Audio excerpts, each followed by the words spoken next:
Ayun guys, magandang hapon po sa ating lahat at welcome to my vlog.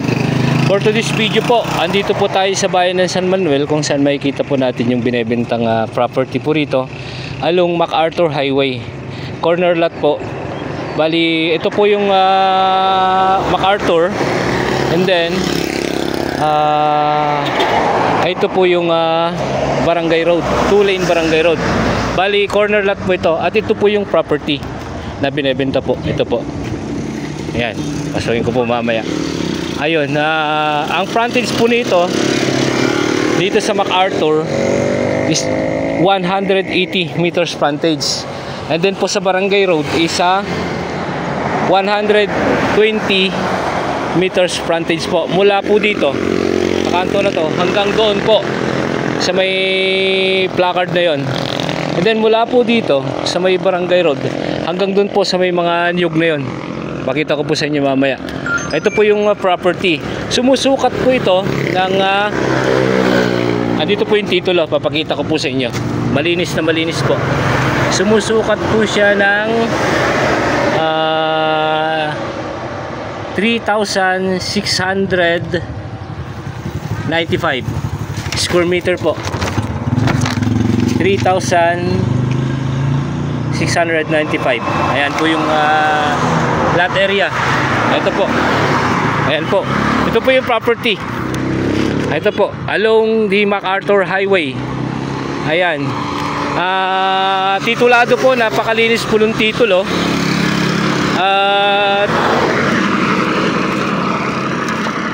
Updated din po ang tax. Ito po siya.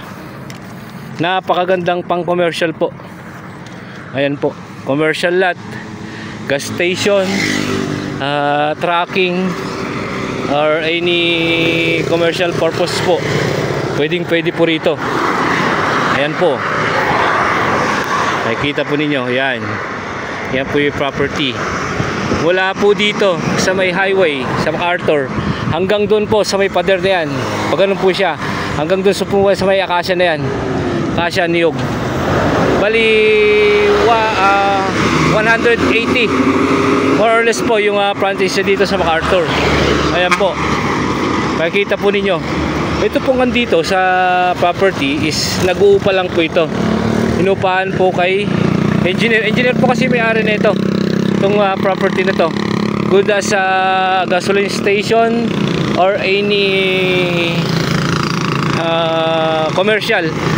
Ang nakalagay po sa tax deck niya is commercial na po. Commercial lot na po siya.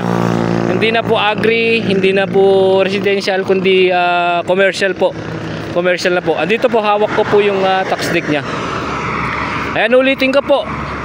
3,695 square meter ang lot area.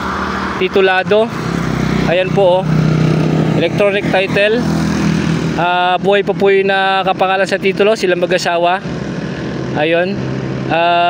San Manuel, Pangasinan. San Manuel, Pangasinan po. Ayan po, napakagandang property. Commercial, gasoline station, trucking, or any commercial purpose po. Pwede po rito. Ayan. Until my next video, Mr. Excitement Mix Vlog. Maraming salamat po. Ayun, na ang presyo po pala nito is 6,500 per square meter po. 6,500 per square meter po yung price po nitong commercial lot po na ito along MacArthur Highway.